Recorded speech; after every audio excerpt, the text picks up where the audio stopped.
This is Dream Vision 7 Radio Network. Did you know that every word you speak matters? Are your conversations making a difference? With a passion for words and a heart for conversation, Teresa Velardi is a self-professed word nerd, best-selling author, BizCat 360 columnist, and publisher. Children's books as well as fiction and nonfiction books are welcomed at We Be Books Publishing and Book Endeavors, the imprints of her company, Authentic Endeavors Publishing. Whether written or spoken, Teresa strives to encourage and inspire meaningful conversations that make a difference. Here's the host of Conversations That Make a Difference, Teresa Velardi. Hey everyone, and welcome. Thanks for joining me again for Conversations That Make a Difference. My guest today is Debra Graugnard, but before we get started, let's just talk about when you can see me, when you can be part of the conversation. We are live, we are on every Tuesday, 5 a.m. and 5 p.m. Eastern Time with live call-in video shows every first and third Tuesday at 5 p.m. We're a little off schedule this week, but we're here. You can listen live on syndicated Dream Vision 7 radio network, online and mobile, in your car, on YouTube, and by asking Alexa to play Dream Vision 7 radio network. And you can learn more about the full schedule at Dream Visions with an S, 7, the number, radio.com. And everybody who knows me, who's come to the show on a regular basis, knows that we start the show with a prayer. So we're going to say the Serenity Prayer. God, grant me the serenity to accept the things I cannot change, the courage to change the things I can, and the wisdom to know the difference. And it is by God's grace that we are fabulous, blessed, and highly favored, living in our greatness, using our gifts and talents, making a difference in the lives of others with passion and purpose, and all of God's great universe is conspiring in our favor. And together we gratefully say, Amen. So Debra, welcome. Let me just tell everybody a little bit about you. I have your bio in front of me. So Debra Graugnard is author of the book, Fear, Food, and Feminine Power. And that's going to be the center of our conversation today. She's an intuitive spiritual healer, teacher, and a chaplain. She's a longtime body worker, passionate about holistic self-care and spiritual embodiment practices. Debra is the founder of the Community for Conscious Living and host of the Self-Care for the Soul podcast. She developed the step-by-step CARITAS Healing Process, CARITAS. I'm sure we'll talk about that a little bit too, which combines many disciplines to guide and equip people to truly be the change they wish to see in their world. Debra is especially passionate about helping people to realize how our daily habits and beliefs impact all that exists in this beautiful planet, so we can each make choices that contribute to the sustainable environment and a peaceful world.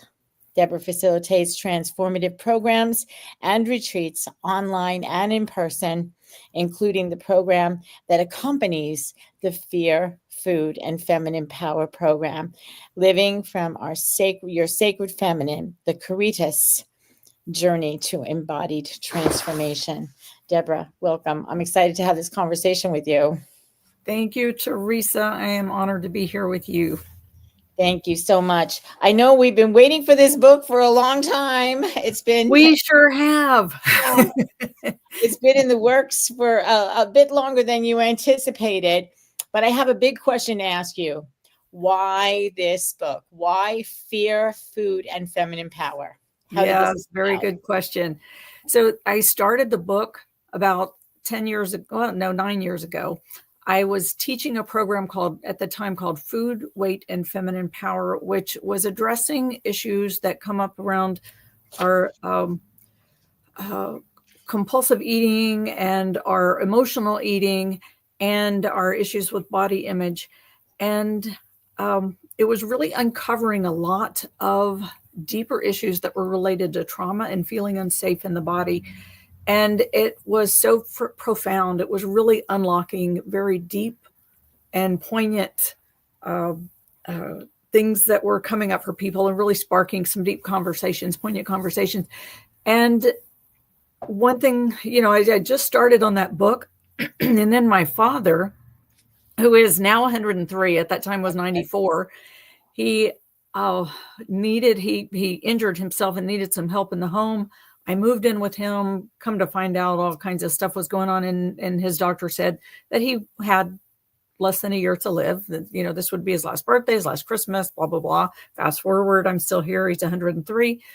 But, being a full-time caretaker is a lot. It takes a lot. And so I kind of put the book down and I thought, okay, I can't put any focus on that right now. It's still in my heart, but I don't have time or space for it. Mm-hmm. And then one of the things that really sparked some of the conversations in the first place was, there was two things, right? There was the Me Too movement. And shortly, I think it was after that Me Too movement, a while after that, the video, I hope it's okay to say it. There were some music videos that came out, as one in particular that was very, very popular at the time, very sexually explicit. And it was by two female rappers.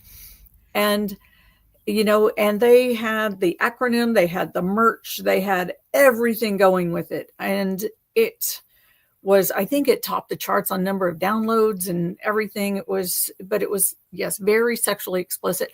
And I went to pick up my nephew's children from school, and a 12-year-old and a 10-year-old got in the back seat and started talking about, I know what this is, and I know what this is. And then they were talking about the music and the songs. And I was just like, whoa, hold on. Yeah. We're not having this. We're going to, we're just like, it really, it took me back to what a strong influence media had on me personally in terms of sexual trauma, in terms of feeling unsafe and doing things that I later felt shameful about and regretted, and just this whole thing that is a lot of what this book is unearthing. Mm-hmm. Because there was so much in our culture, so much in our media, so much in just, the way we throw around comments and conversations about, about sexual abuse, about sexual exploitation, about sexual exploration, that, it just always raises that question for me about, where does self-responsibility lie with media and their market when they're marketing to our children with a lot of this, the music and the merchandise and everything else. And how does that impact us? How does that affect us? How does that put us into situations that then lead us to feel unsafe, or lead us to experience things that then traumatize us and make us, jolt our nervous system into a state of feeling very unsafe. The name of the book is Fear, Food, Feminine Power. We get in this, if you ask, I've been to Tony Robbins conferences where he asked how many women feel unsafe, and all of the hands go up. Yeah. The publisher would only let me put 50% in here because that's what they could find online. I know it's higher than that. When you ask women, how do you struggle with feeling unsafe? The hands go up. Mm-hmm. And then we self-soothe with food. Yeah. And we're so conditioned by the media voices that say that we're supposed to look this way, dress this way, show off this way, and then we're supposed to have this body that looks a certain way. And I call it in the book, the societal double bind, also known as the virgin whore dichotomy. Yeah. It's, you're damned if you do, and damned if you don't. Yeah. To really put yourself out there or try to conform to society. And then, you get into, if something bad happens to you, then all of a sudden, you were out there being on the whore side of things when you should have been on the virgin side. And now you're shamed into a bottomless pit of, and so then we, it creates a very strong inner conflict. And even if you don't experience it directly, it's so prevalent in our culture and in our media and, all the messaging. Mm-hmm.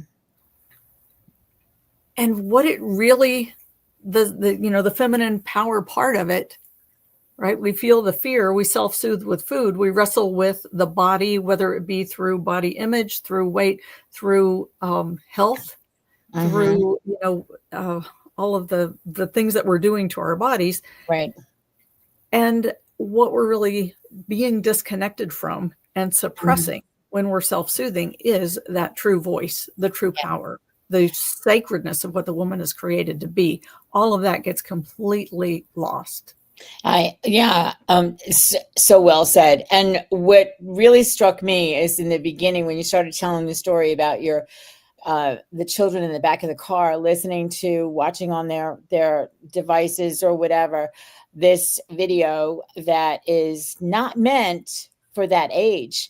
Like, where is childhood in this whole thing? And all of the things that you discussed are being implanted into the minds of these very young minds, and the trauma that comes from that. Even just, I would have to imagine that at 10 years old, a video like that would be quite traumatic. Like, what the heck is going on, So that would be quite traumatic as well. So it starts at a very young age. So parents, if you're listening, take responsibility for what you allow your children to watch, first of all. Right?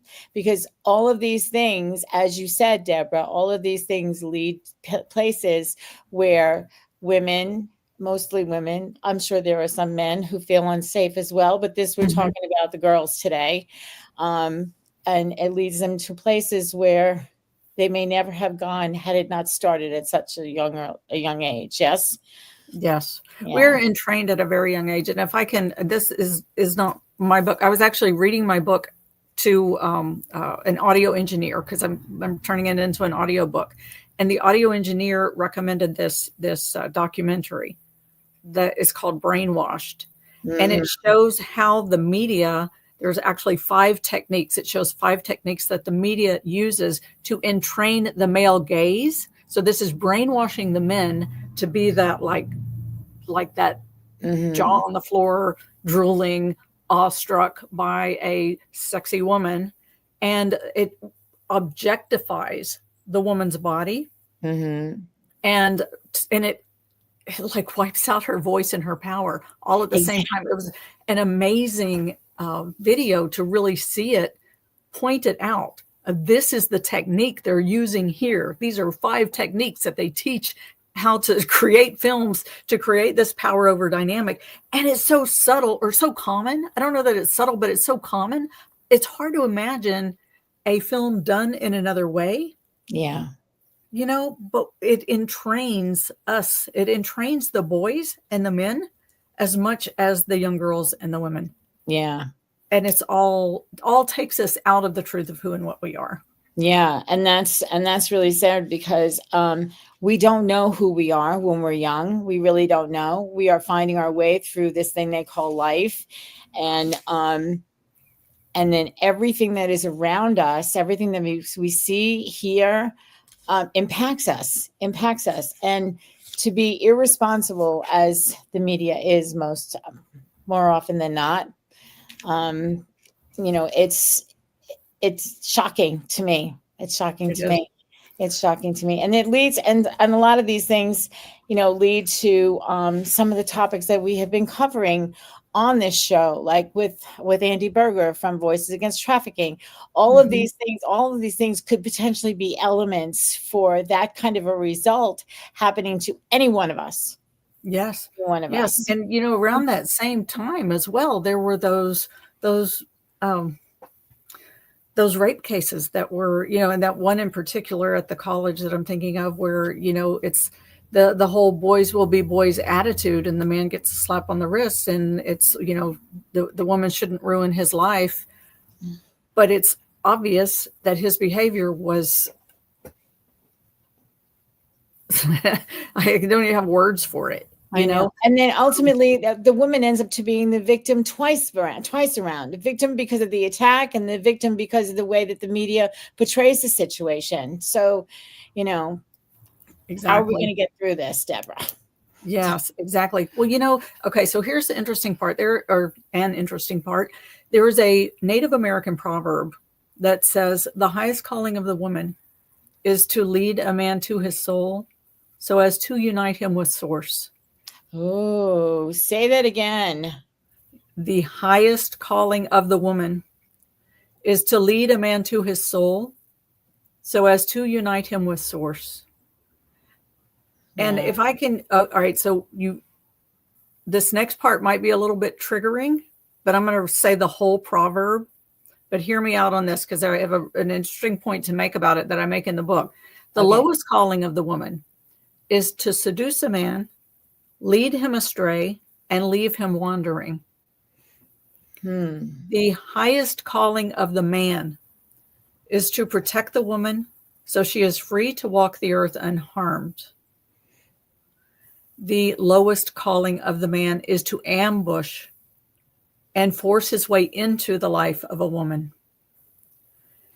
Now, whether you get triggered by that or not, what is obvious about it is that we are conditioned and have been conditioned to live in the lower expression, more so culturally, more so than the highest expression, where there is the seduction and leading astray and the ambushing, as opposed to where we are really created to be, which is the higher expression of the sacredness, the sacred temple, and that connection with and communion with Source, really moving through the feminine to lead a man to his soul so as to unite with Source, and the man being that which protects the temple. So the temple can walk the earth and really bring that light and that beacon and that connectivity with Source into the world.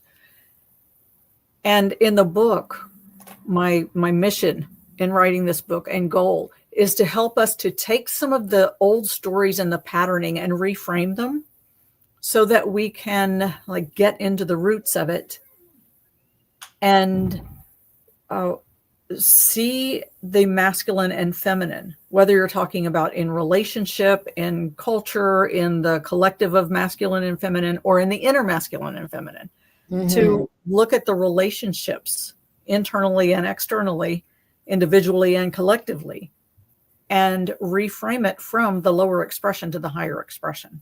Yeah. I think that, I think that a lot of times people don't even recognize that there is a higher expression. We are so conditioned to stay in that space of not knowing, or the underneath the line, so to speak. If I can just paint a picture in my head, that we don't give ourselves a chance. Maybe something happened and we don't give ourselves a chance to rise above that, to be able to see the higher level of. I love this proverb that you have just said. I need a copy of it. I'm sure it's in the book somewhere. It's in the book, yes. Yeah. So I think that a lot of times, between the media, between the music, between the movies, between everything else that the world brings in, I think the sacred gets shoved out. Totally. And it really is keying on that lower expression, seduction and ambush. I mean, it's explicitly. And I think there's a reason for that. It keeps us from tapping into our sacredness. Yeah, and all that we can be, because I think that there are so many women, many women who are journeying a path to try and find out who they were created to be, what they are here for, what their purpose is, what their mission is, and how can they do it in such a way where there's not this degradation and the defamation of our own bodies to keep ourselves safe, as you say. So I think that this book will take us on a journey. Absolutely. It does, because it looks at, and one of the key things that it looks at is it looks at the story of Adam and Eve, and specifically how it has been interpreted and applied to the culture. Because if you really look at that story, it's been interpreted in the lower expression. As the woman was seduced by the demonic forces and was weak, fell weak, and, doomed all of humankind to a life of pain and struggle. And and then she led Adam astray and, seduced him, led him astray, left him wandering, got them banished from the garden. If you really look at the story and look at, what God made for humanity on this earth journey, and our opportunity that we have here. And, just the whole cycle of the human journey, there is a way to look at that and see it in a higher expression. Mm-hmm. And when you reframe that and say, what if we applied the higher expression of that story to the our who we are in this world, mm-hmm. then all of that has been imprinted as the woman is weak. The woman is easily seduced by demonic forces. That was the whole basis of the witch trials. Mm-hmm. When we had the witch trials, is there were things that could not be explained that were happening, plagues and illnesses and weather patterns and everything else. And there was science couldn't explain these things. And so there was an assumption that the women were being seduced by demonic forces, and therefore they were called witches and needed to be burned at the stake. That was the only way, apparently, that they believed at that time. And that goes back to the story of Adam and Eve. There's so many things in our, of a woman being property, of a woman being, a man needing to lord over a woman. For a long time, abuse of women was not even considered a crime. It was just a man's need to keep his wife in line, mm-hmm. because that was the role that was expected. And mm-hmm. she was, so even, in the book, it talks statistics about crimes and about victimization of different forms of abuse. Mm-hmm. And, there was a long time that wasn't considered a crime. Yeah.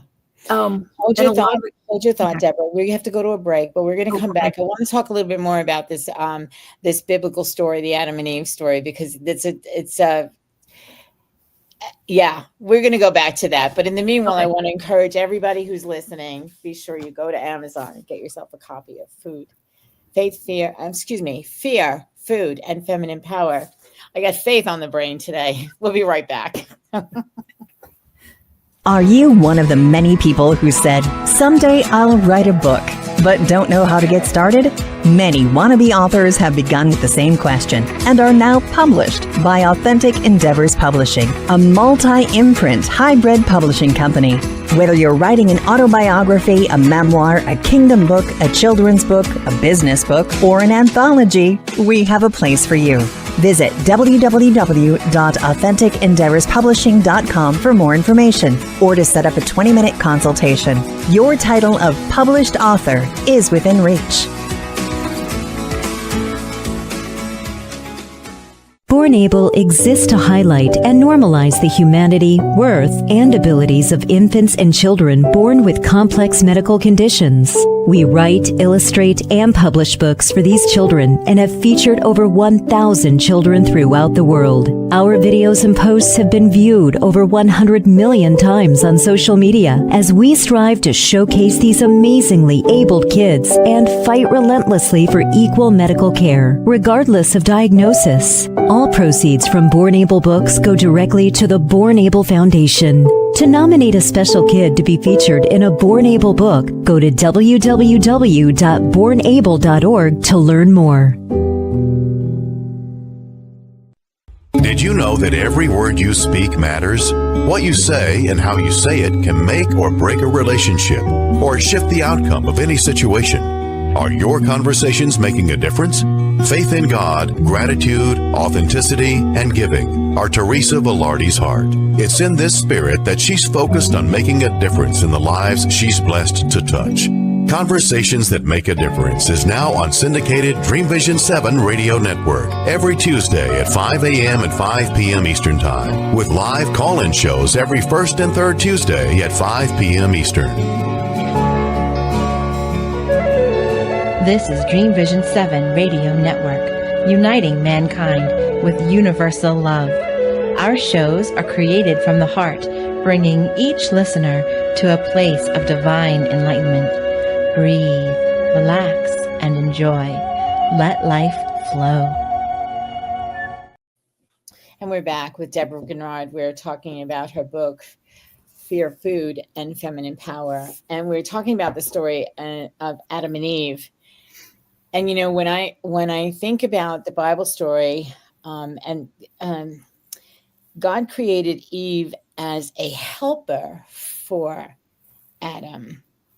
And so a lot of women think that, you know, Adam was superior to Eve in that garden. But the way that it's written, it doesn't necessarily mean that. It means, yes, God took a rib from Adam and created Eve. He created Adam from dust, and he created Eve from his rib as a helper for him. So what I read that to be is writing the story together. We are together. We are a united. We have a united purpose, right?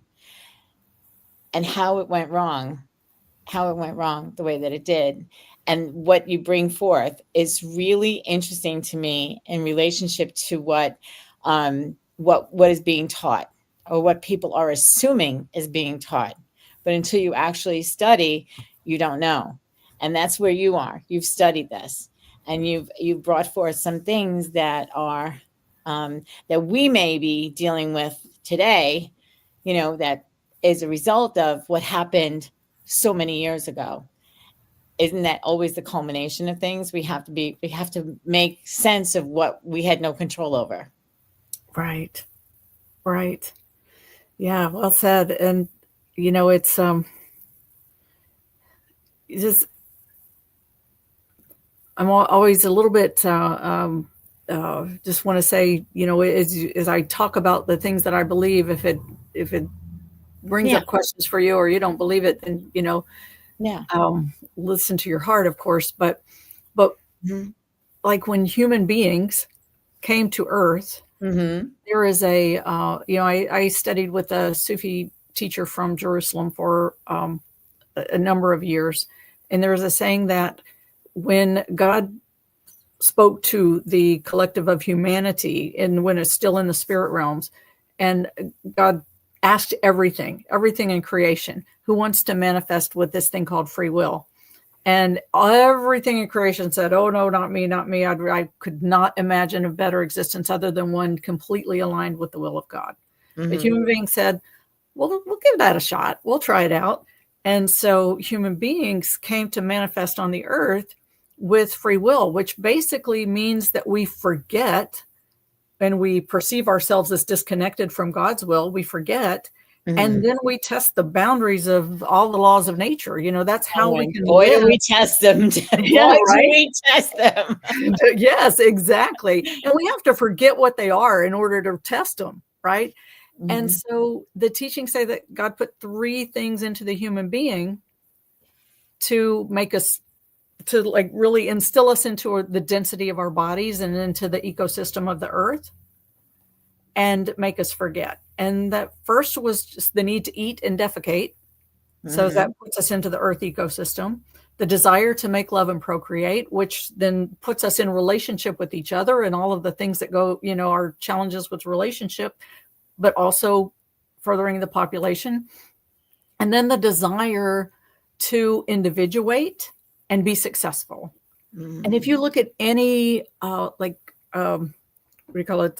New Year's resolution, right? We're coming up on New Year's. You look at your New Year's resolutions, they all have to do with either, you know, food and your health, or your relationships, or success, you know, and career, money, you know, those kind of things, whether it's bringing them together or pulling them apart, you know, or making them better in some way.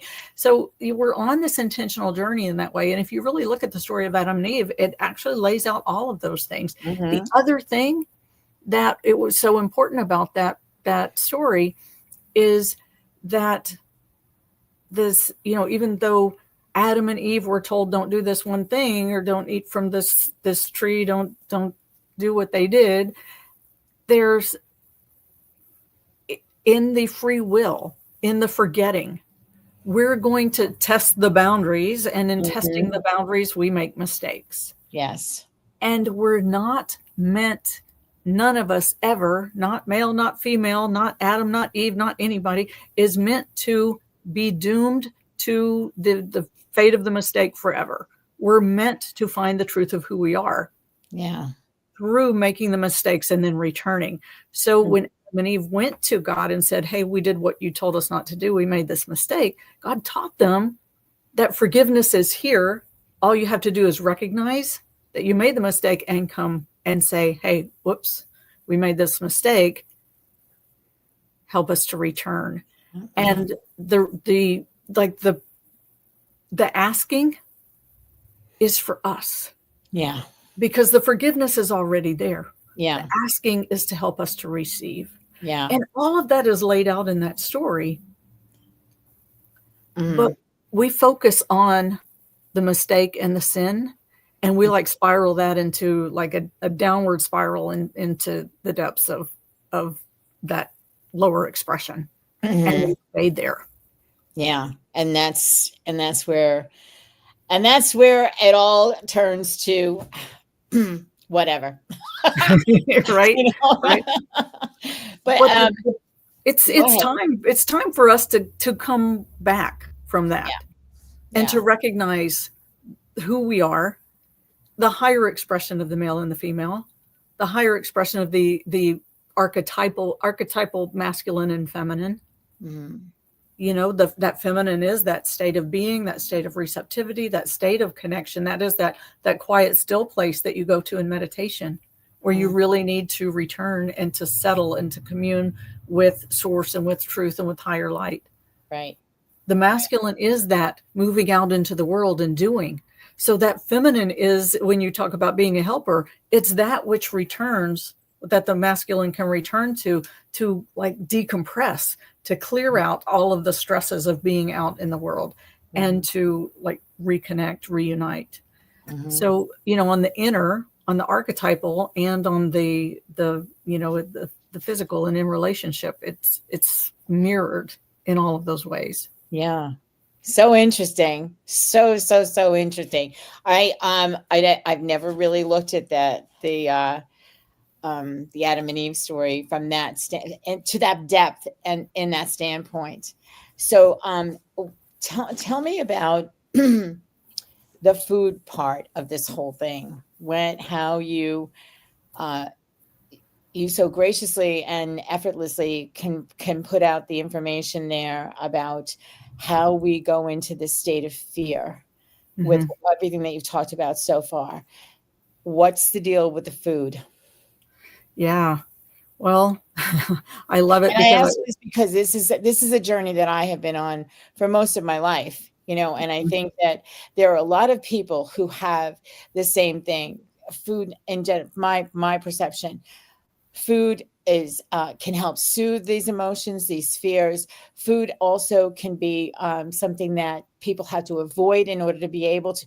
So I call it the ABCs: anorexia, bulimia, compulsive overeating, and whatever else goes along with that, in order to be able to cope with whatever it is that has you with the fear factor. Yeah.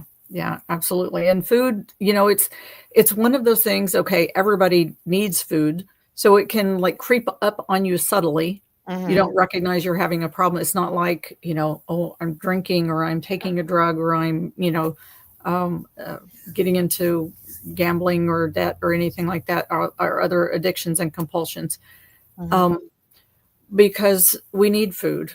I was blessed. My father is a baker. A third generation French baker. So is he still baking? Is he still baking? Oh, yes, ma'am. God bless him.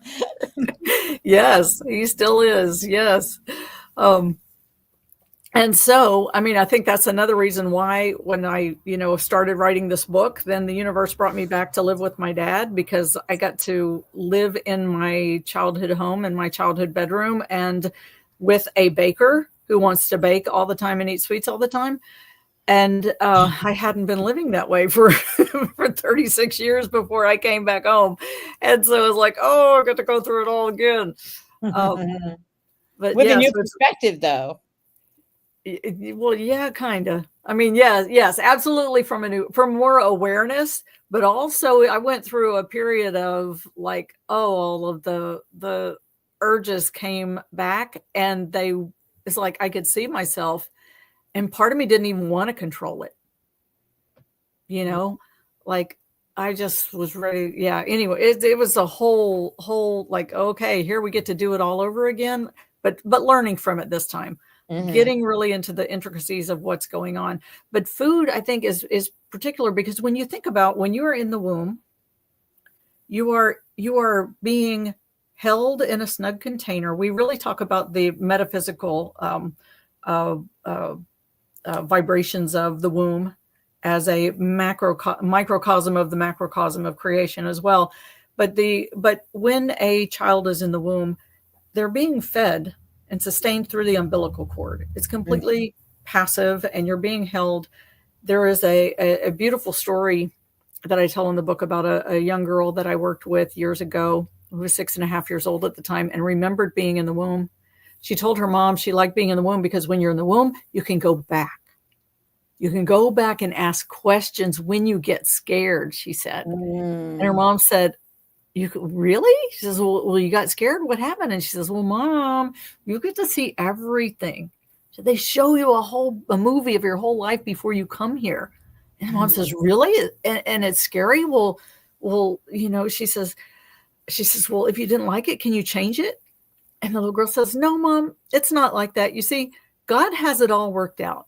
And you have to come here. It's like going to school and you have lessons. And she says, really? She says, well, do you remember the movie? And this is a priceless part right here. She says, no, Mom, that would be like going on a treasure hunt when you already know the treasure. Oh my goodness. And she was 6.5 years old? Yes. Oh Lord, that is so great. Isn't that amazing? And here's the thing. So she remembered being in the womb and she remembered that connection, but still didn't remember the movie. So she was experiencing here in this life, getting scared, but also remembering that once upon a time when she was in the womb, she got scared, but she still had that connection and could go back and ask questions. So that when you're in the womb, let me get back to that story, you're being passively fed through an umbilical cord. When you are born into this world and that umbilical cord is cut, now you're, in a sense, you can be held, you can be snug, you can be, contained. But that first thing that you want to do is suckle. Now you have to like latch on, you have to be nurtured, you have to be held, and you're close to the heart when you're suckling and you're being fed and so the whole nurturing, nourishing, sustaining, all of that gets very much intertwined. Right. And so that times where we feel unsafe, it's so natural to want to go back to that, also feeling disconnected from our bodies. Putting food into our bodies helps us to reconnect with earth, reconnect with our bodies, feeling that fullness, feeling, just some sense of connection to our grounding centers, when it doesn't feel safe to be in our bodies. So food has so many different, and I actually identify in the book 5 subconscious belief patterns that we uncovered that come up. And I know we're about to go to a break again, right? Yes. You're looking. Okay. So yeah. I'll save those. Actually you can read the book for those, but there's 5 subconscious.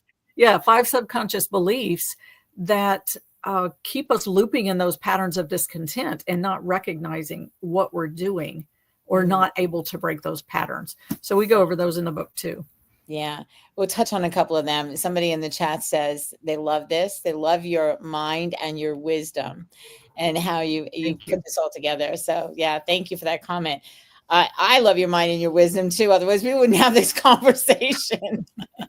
It's awesome. It brings us into places where we might not know that we really can go for information, education, and healing from whatever it is that keeps us into these patterns that we have created in order to be able to survive, basically, right? Right. So, yeah. And on that, we're going to go to a break and we're going to come back and continue the conversation with Debra Graugnard. Remember, go to Amazon, get the book, Fear, Food, and Feminine Power. We'll be right back. Do you have an uplifting personal story to share? The Daily Gift Book series began with a daily gift of gratitude and a daily gift of hope, both available on Amazon. We're looking for people like you to share a story in our continuing series. Kindness, peace, inspiration, and generosity are just a few of the upcoming topics in the Daily Gift Book series.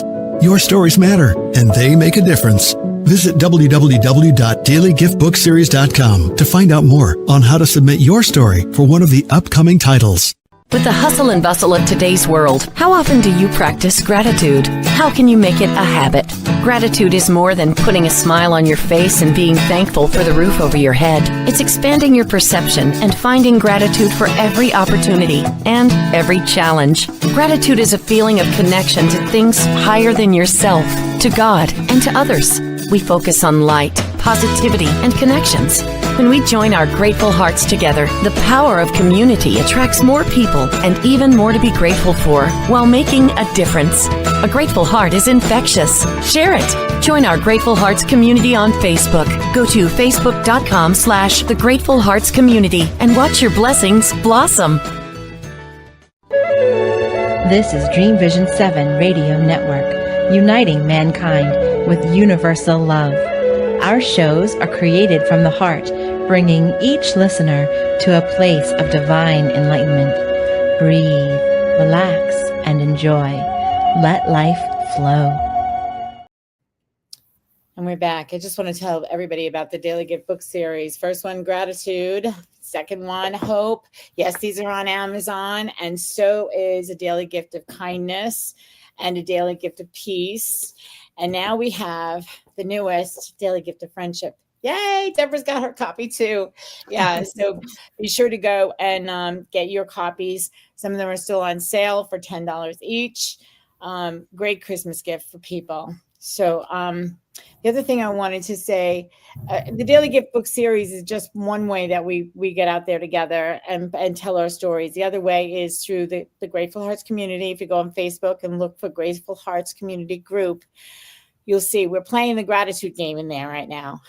Like gratitude A to Z, finding something with the letters of the alphabet each day to take you out of the box of being in a rut of being thankful for the same thing over and over again. Let that gratitude muscle grow. So we have somebody asking, since I talked about the CARITAS method, somebody wants to talk about that. So shall we go there?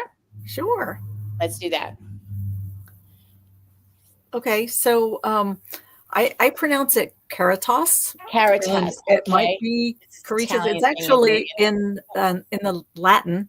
It means love and compassion, and it is a 7-step process. The book has introduction, about, and conclusion, but it's all in between there. It's got 7 chapters, and each chapter introduces a step of the CARITAS healing process, and it's a 7-step process that takes us from getting clarity about just what our distresses are, what are the things that we're uneasy with, what is it inside of us that's calling for healing.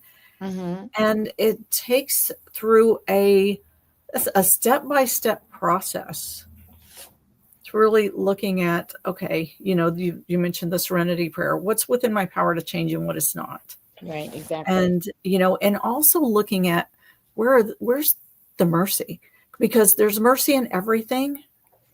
And even in our compulsive eating, in the foods that we eat, in our addictions and in everything, there is mercy that is helping us to get through a time where we feel unsafe, where we feel disconnected, where we feel ungrounded, where we feel, and we don't know what else to do at the time, or how to do it differently, or how to maintain a change, right? When it's time, I say this in the book, everything is a form of mercy. And when it's time for us to make a change, the form of mercy changes. Like in my case, I actually had a traumatic experience in college. At the end of my college years, I was held gunpoint in a bank robbery. And about a month later, I was diagnosed with ulcerative colitis, but what was happening inside my body was right where this gun had been shoved in my back.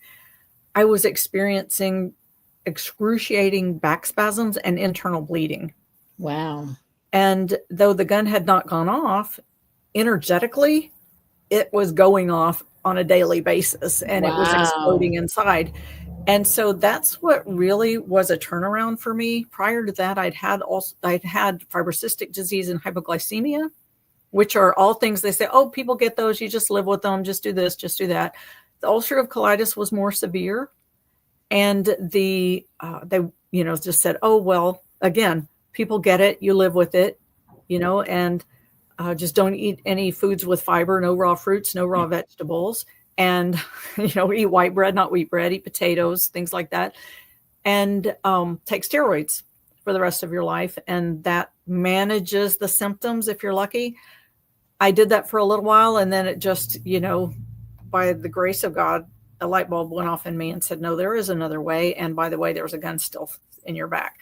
So that led me on, number one, cleaning up my diet and everything. So, so recognizing also the wisdom of the body. And how incredibly wise the body is. There is a section in the book called Navigating the Journey, and it's all about the navigation system of your earth vehicle, your earth ship that you're walking around in here. There are signs and signals that your body is giving you all the time. And that's, this realization of this vessel that you have and the signals that it gives you and the incredible, incredible wisdom. Your body's not broken. It's just speaking to you. It's speaking to you and it's guiding you. So if that's one of the parts of the book, that realization of the vessel and the wisdom in it and how it speaks to you. And when it's time for you to make a change, that form of mercy changes. These light bulbs start going off. You start recognizing things. You start recognizing, well, oh, that's not working for me anymore. And I really got to do something different for myself. And the signals are there. So that's like the third step of the process, is having that recognition. And then there's, what I call the journey to the center of yourself, to really illuminate what's true for you. That place, we tend to live from the outside, from our reactions and from our responses and from the disconnect and the discomfort. But when there's a very specific pathway that we follow to really tap into what's real, what's true, and it illuminates the core light of what's true for you, what's real for you. And it gets us into that, who are you? The question of who are you?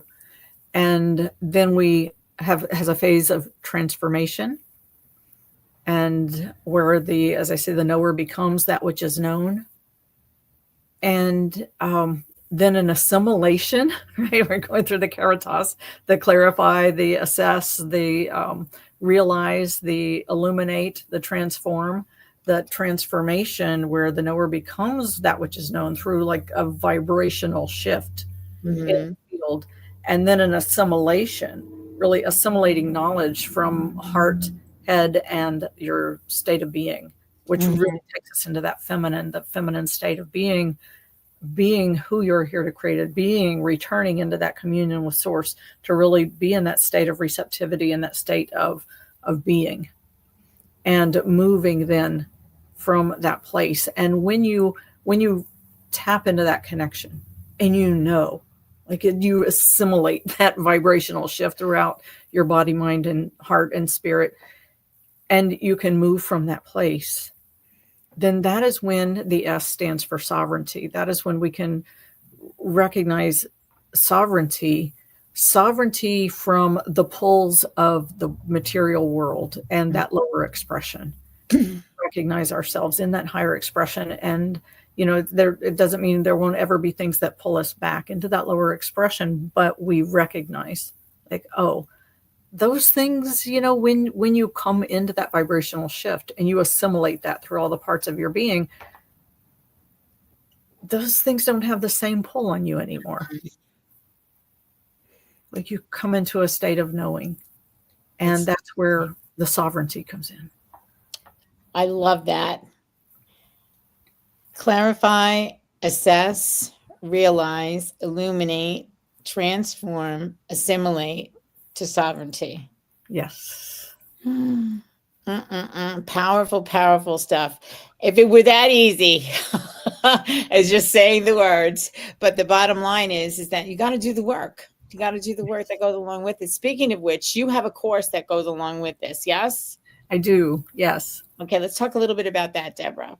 Okay. Yes. That course it's a powerful course. You mentioned at the beginning in my bio that I incorporate embodiment practices in with the spirituality, which is, I think, what makes, this course, it combines my 20 years of study with a spiritual teacher, my intuitive healing and chaplaincy and all of that experience with the embodiment practices and the mystical, metaphysical, if you will, of the vibration, the vibration shift and the embodiment to really help you to be the change you wish to see in your world, but really to become who you are created to be.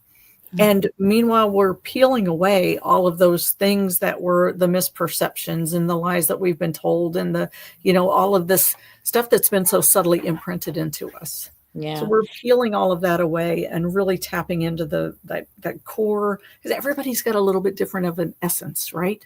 So you want to tap into your core essence. What did God put in you that is so incredibly beautiful and special to you and unique to you, that is, your expression of divinity in the world? Tapping into that is what, that's like, tapping that tuning fork and that where we really resonate and light up and being that. Yeah.